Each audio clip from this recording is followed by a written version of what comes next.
you've got to be willing to take some chances and be willing to have not a success only journey if you're going to get what you want.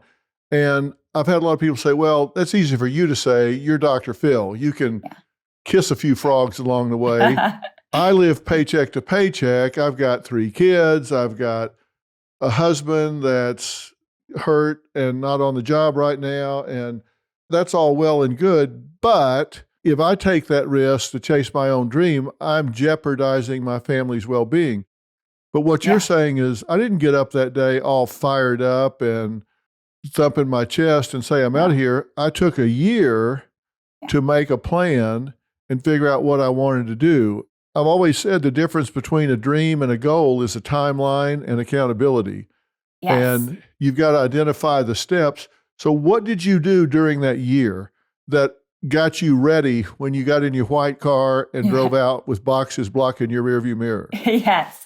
So the first thing is what I mentioned earlier. I had to get really clear on my why, because when my worries would knock me down, and they did, I was terrified to leave my 9-to-5 job. When my worries knocked me down, my why would pick me back up. So I already mentioned, I was very clear. I didn't want a boss. Didn't want to be told what to do, when to do it, or how to do it. I wanted freedom. That became more important than safety or security for the first time in my life. So it was like a light bulb switched on for me. So first I got clear on my why. The second thing is I had to choose an exit date. If you don't schedule it, it is not real. And I realized probably about 6 months into me exploring this, if I don't choose a date, I am never leaving here. And so I chose a date and I put it on a Post-it note, and I put it on a mirror where I saw it every single day when I got ready. And when I saw it, I'd ask this question: what do I need to do today to move me closer to that date? Because I am, come hell or high water, I am sticking to that date. So what do I need to do today? And it might have been, I need to make a call and ask for advice, or I need to buy a certain book about building a business, or I need to buy a program or talk to a coach, or whatever it might be. But what can I do today? Like, let me give you an example. There was one day where I was online and I was watching this woman run her business, and she was talking about all the different things that she did. And I went to her website and I'm like, this is the business I want to build. This girl was crushing it. So I went to her contact page on her website, typed a little email. And remember, at the time, like, I was nobody, so she had no idea who I was. And I said, can I pay you for 1 hour of your time? I want to know how you build your business. And this is not what she offered in her business, but I thought maybe she'd say yes. And she did. So at my lunch hour, my walls were thin and I was scared someone would hear me. So I crawled underneath my desk. This sounds ridiculous. And I'm whispering on the phone, like, how did you build your business? How much did it cost to get started? How did you come up with your first idea? Like, I asked her all the questions, and she was really generous with her time. And so this was me totally coming out of my comfort zone. But again, I wanted it bad enough that I was willing to do things that made me very, very uncomfortable. So it's those things, like little baby steps throughout the next 6 months, that I did to get me closer. So again, chose my exit date. What do I need to do today to move me closer to that date? And then the third thing I did is I looked at my finances. And I love that you brought this up. We are contributing to our households. The women I work with, it's not like their paycheck doesn't matter, so it can't go away tomorrow. So you've got to look and you've got to be very honest with, how much do I actually need to make each month in order to pay the bills? And you've got to talk to your spouse. If you're in a marriage or if you're in a partnership, well, they need to get on board with you. So getting clear about your finances is important. One of my students said, after I saved 6 months of extra income, monthly income, I was leaving my job. So she didn't pick an exit date. She picked a dollar amount, which I think eases a little of the anxiety. I think it's a good idea. That's a big deal because she had a pad. So she knew, if I strike out for 6 months before I get anything coming in, I can cover it. Absolutely. I think that's a great idea, because you're going to crash and burn. No matter how much you use my book step by step, there's going to be mistakes to be made. So having a little cushion, great idea. And then the next thing you've got to do is consider creating a side hustle. So my book teaches you how to leave your job and start an online business, but maybe you want to start a side hustle first and just get a few clients in and do whatever it is you're going to do. And we can talk about coming up with a starter idea, but get a side hustle so that you get a little courage to put yourself out there.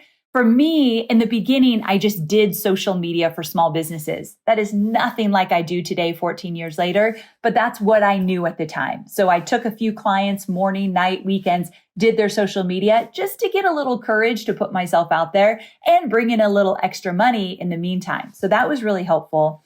And then the final thing to do is you've got to tell 3 people. And notice I just said 3 people. I didn't say tell everybody about your plans. Because here's the mindset shift you need to make. Not everyone is going to support you on this journey. You tell your coworker you're thinking about quitting your job and starting a business. They'll tell you all the reasons why you shouldn't do it because they've never done it. And so everyone has so many strong opinions about this. Sarah Blakely, she owned the company Spanx. She said when she cut the feet out of her pantyhose and had her first prototype, she told nobody. And the reason for that is she was so vulnerable that the first person that told her it wouldn't work, she would have absolutely believed them. And this is where I was as well. So I told my husband, of course. I told my mom, who thinks I could walk on the moon and do anything, so she was going to support me, and my best friend. That's all. And those people held me accountable. The days that I thought, maybe I won't do this, this is too scary, they pushed me back out there. You've got to have people that will cheer you on and keep you accountable, but do not tell everybody because they will not understand. Right. And some people don't necessarily want you to succeed. Yes. Misery loves company, and a lot of people want you to stay right there with them so they can commiserate. Now, when you made that call to the woman that had the website and you went there, found it, she was crushing it, was there one idea that she gave you, one thing that she said to you that stuck with you that made a difference in the long run? And if so, what was it? 2 things, actually. Number 1, she said, this is going to be hard. So just get ready. You're going to not know what to do. You're going to be very confused for the first year. Just stick with it because it gets easier. So hearing someone who I knew was already successful tell me that was exactly what I needed to hear because I was so scared about making the leap. And then she gave me a tactical piece of advice. She said, start creating content, whether it's a blog post or a podcast or creating videos. She said, you need to start kind of creating content and coming up with your idea just to get the wheels turning. That was the first step that she did. And it's what I teach my students today as well, just to start getting yourself out there. Do you remember what your first piece of content was that you created and put out? So it's funny you should ask this because the other day I did an interview and I had to send them old photos and videos of me in the beginning. And there's a video on YouTube, one of my very first videos, where I put out some content. I was teaching some social media and I was so timid. I looked terrified in this video. I had no personality whatsoever. I looked like I was reading a teleprompter, but I wasn't. And that's the thing. The first few things that you do will be cringeworthy. That is part of this journey.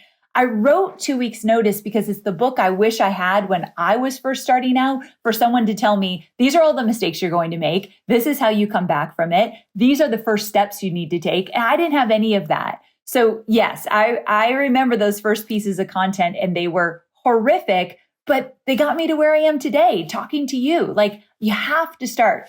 Action creates clarity. You will not have clarity on your next best move until you actually do something. You can research all day long. You can sit in that cubicle and think, one day I'm going to quit my job, but I need more time. I need more space. I need more training. Here's the thing, Dr. Phil. One thing working with women that I've learned is that we think that we're not enough.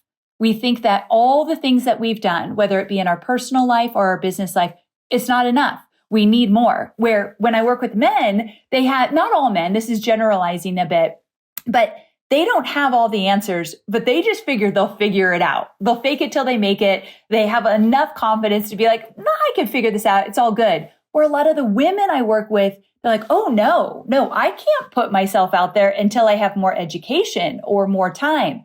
And what I teach my students is you just need a 10% edge. And I hope those listening right now will really let this sink in. A 10% edge to start a side hustle or to start a business means you are 10% ahead of those that you're going to serve. You've gotten results in one area or another. And those who have not gotten those results, you're going to teach them how to get those results. Or you're going to give them what they need in order to get the results they want. But you don't need more time, more education, more certifications. You already have it in you. You just need to find the courage to find it. And it's not confidence. Notice I didn't say find the confidence. You need the courage because Confidence is I have a proven track record. I've started a business. I've seen it's working. I'm going to do more of that. We haven't seen if it's going to work yet. So it's that leap of faith that you have to have in the beginning, but also believing I am worthy. I am enough to figure this out.